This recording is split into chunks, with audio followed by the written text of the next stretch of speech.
Kenya Airways will pilot an electric vehicle that's to take off and land vertically to beat traffic from 2025 as part of the airline's diversification through its new subsidiary, Fahari Aviation. The electric vehicle, or rather, electric vertical takeoff and landing aircraft is a new technology that uses electricity to hover, take off, and land vertically, making it easier to move within cities while avoiding traffic jams. The airline CEO, Alan Kivuka, said testing will start in 2025 as part of a strategy to adopt new technologies as a growth strategy. From Kenya to South Africa, the South African government intends to make it mandatory for all metal traders to get licenses and prevent them from dealing in cash.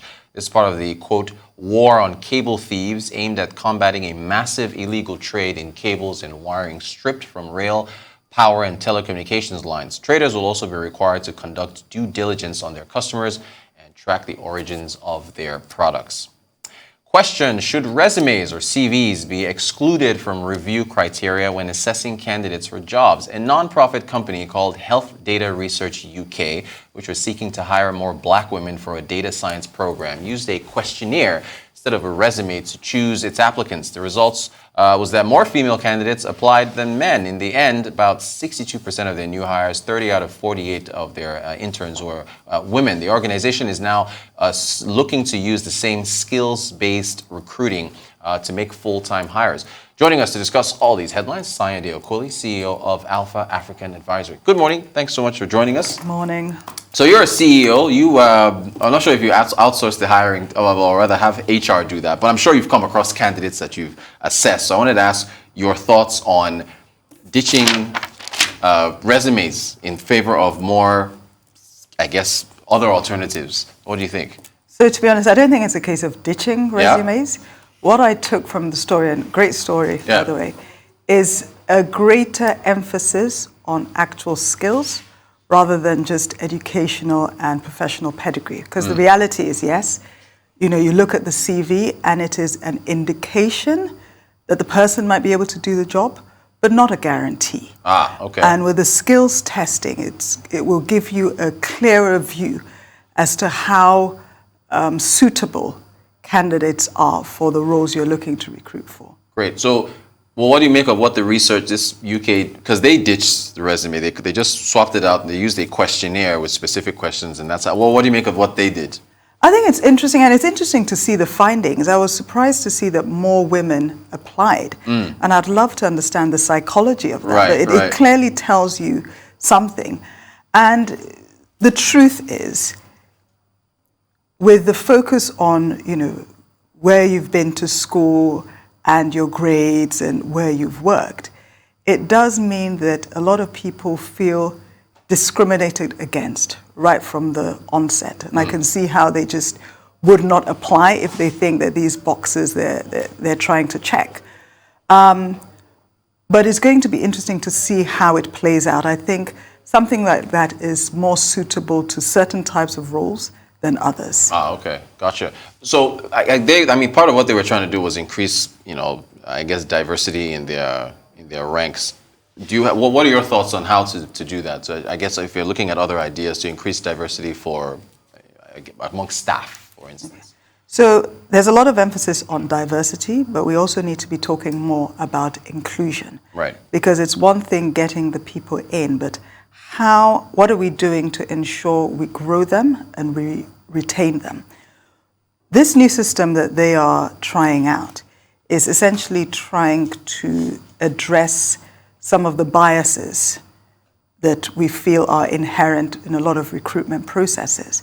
But we also have to remember that these same biases exist in the performance management systems. Right. So if you go to a lot of organizations and you look at their performance management system, you find that it's weighted towards men.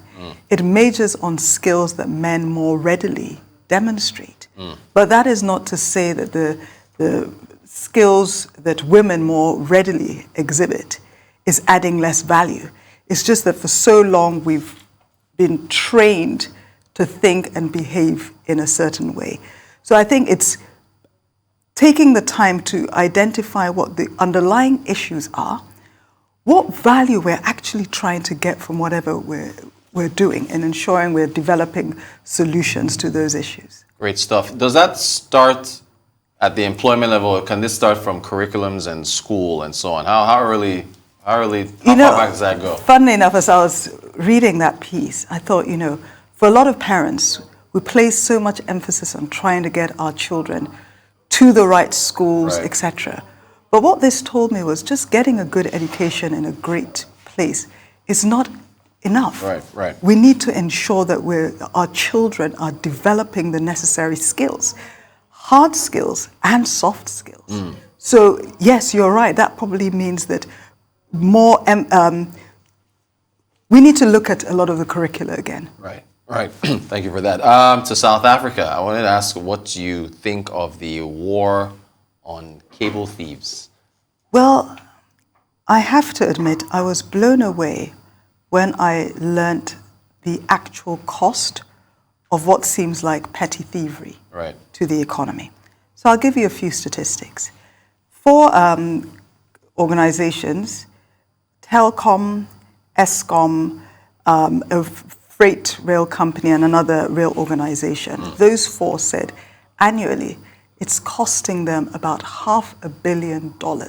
Wow. And losses, yeah.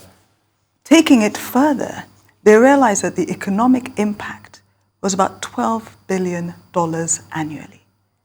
That's 4% of South Africa's GDP and about 10% of their government's annual revenues. So this is significant. And you ask yourself, well, how is it playing out? Because it seems like, really, how do you go from that to that? Right. Well, it's leading to power shortages. We already knew they had the load shedding issue. Right. But it's exacerbating those issues. Interruptions in interconnectivity. And those affect homes and businesses. We also know that more people are working from homes. Right.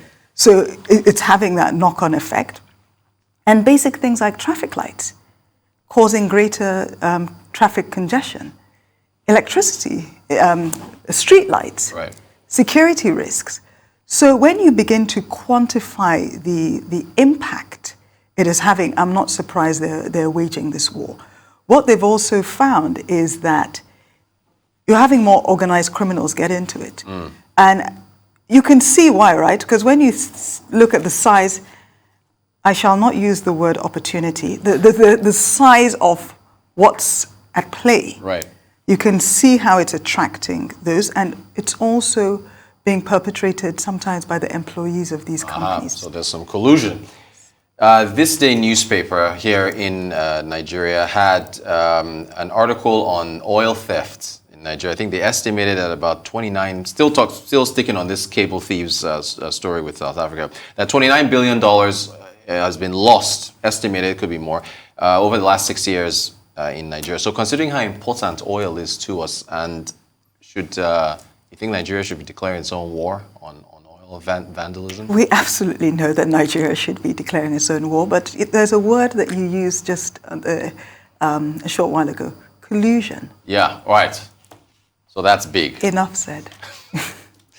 Flying taxis in Kenya. And then we've talked about aviation quite a bit. Yes. What do you make of that? Well, the first thing is I thought that Reuters is probably thinking, isn't this the same Kenya Airways that just a few weeks ago were asking for government money funding intervention? So having dealt with that elephant in the room, Reuters, they're looking at the future. Because yes, we all know that the financials of Kenya Airways is challenged, but they can't stay there. They've got to look at how they can move forward in two ways. One, at the revenue line, which means diversification of revenue, right, whilst they're also pursuing cost efficiencies. Now, when it comes to the diversification of revenue, this called electrical, there's a fancy term for it, but in simple terms, this electrical small aircrafts is the future. It's the future in so many ways. So you're seeing it being developed. You even had Boeing investing over $400 million in a company called Whisk that is pursuing this line. You've got Honda, you've got a lot of established names investing a lot of money in developing this area because they believe that it is the future. It's small crafts that can lift off, hover, and land vertically. Which means when you look at congestion in so many big cities, it will be addressing that. When you look at the whole pollution issue in terms of combustible carbon fuel, footprint. And yes, all that. exactly. Yeah. It addresses that. The question is how readily they will be able to profitably monetize it.